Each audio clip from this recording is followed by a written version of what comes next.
All right, so I'm out here with my buddy Marcus, and today we're gonna be trying to figure out how good is the autofocus in the RED Komodo X. What's your experience been like? Been a little shaky. Shaky is the best word. Yeah. So in my most recent RED Komodo X video, I announced that RED had officially dropped the Komodo X by $3,000. And the number one question I kept getting was, how good is the autofocus? Because I think a lot of mirrorless shooters are planning to pick up their first RED.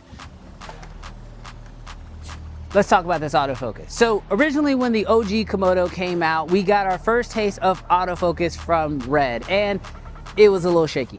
That was because it was still in beta. And when the original Raptor came out, it was also still in beta.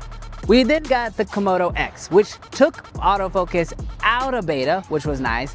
But a few months later, they then gave us face detect autofocus, which personally I was a huge fan of and super excited when it came out. But the truth is that kind of put autofocus back into beta. It's kind of weird. So if you are someone who's trying to figure out, is the Komodo even decent at autofocus? Is it usable? Can you use it in a real job scenario? That's exactly what we're out here to figure out. Now, when you hop into the autofocus menus here, the first option you're gonna get is obviously to turn it on and turn it off, which is pretty easy. But then next to that, you're gonna get the different modes. Now, your modes are basically single and continuous. Continuous is what most people expect out of autofocus. Single is if you just wanted to hit focus and then not move any further.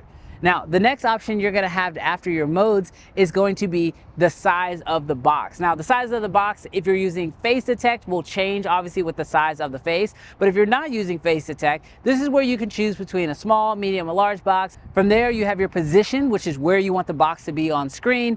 And then down below, you have a autofocus toggle, which again allows you to turn it on and off. But what we are here for today is the face detect autofocus. Now, again, you have the option to turn that on and off. And then when it comes to the face priority, this is where making the right decision can completely change the way your autofocus actually works. If I go in here, you'll notice that you have first found, last found, closest, and furthest. Underneath that, you're also gonna have when there is no face found.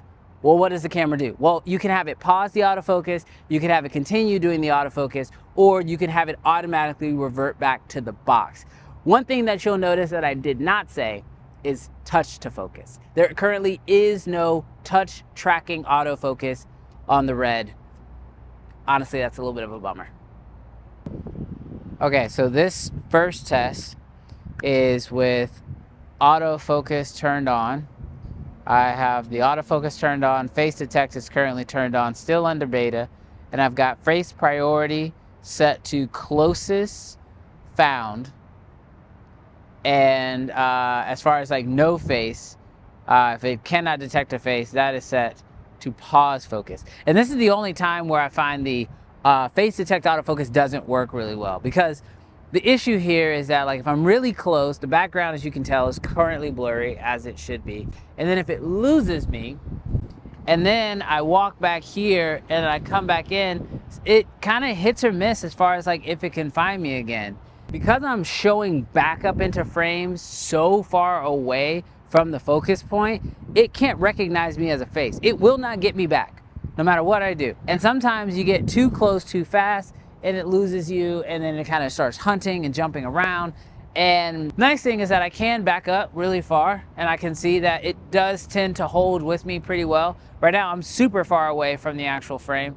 But as I start to walk back in, it does a pretty decent job at kind of staying with me. Now that I'm coming back into frame, it's doing that thing where it just kind of loses me for a moment.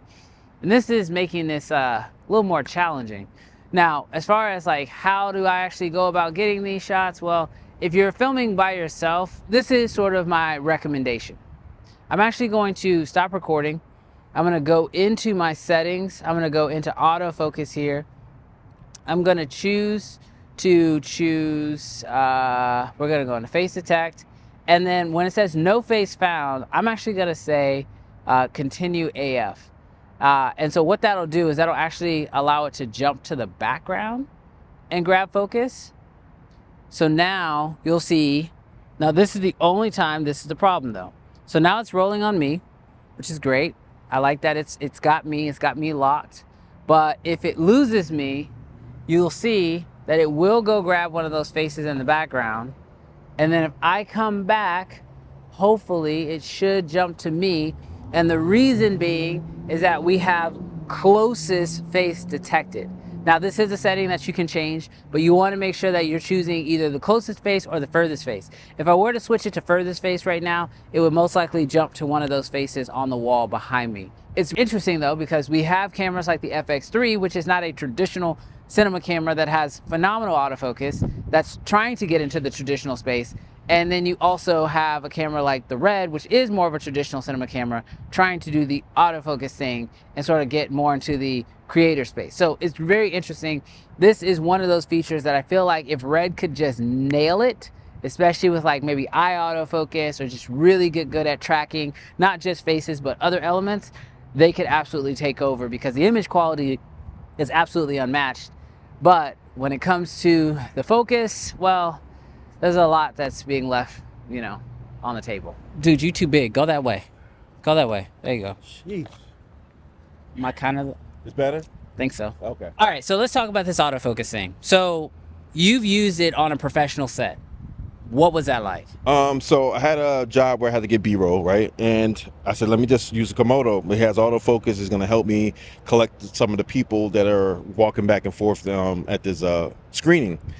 And what I found was, like, if someone was standing still and I wanted to kind of like give it some motion or whatever, as long as they were in the box, it was fine. It worked fine. It didn't hunt or anything. But the second they started moving or more people came into that area, even if they weren't in the box area, it just seemed like it was competing for what to focus on.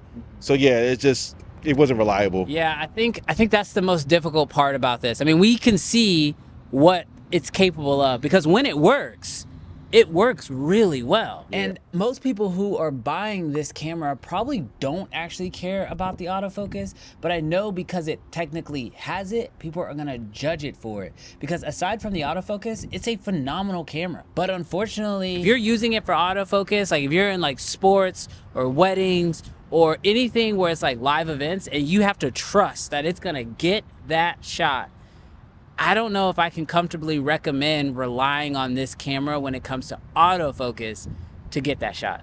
I couldn't either, which sucks because it's there. Like you see the option in the menu, you want to click on it and say autofocus, small box, medium box, large box, right. You know, and the fact that it doesn't really 100% work great for you, it sucks. So here's my request to you, RED. One, please keep working with the autofocus. Get the face detect autofocus working flawlessly and let's get it out of beta. Two, tap to focus. Please tap to track to focus. We need that because right now the only option is furthest face or closest face, which isn't super helpful because what if you're in the middle? So being able to tap on the face I want to focus on and have it track just to that face would be phenomenal. I think these are gonna be the updates that are needed in order to get it on par with something like a Sony or Canon, Nikon. We need to see this upgrade in the autofocus because as of right now, I mean, can you recommend the autofocus? Absolutely not. Yeah. I wouldn't trust it. I can't either. And that, damn, that sucks to say. Damn.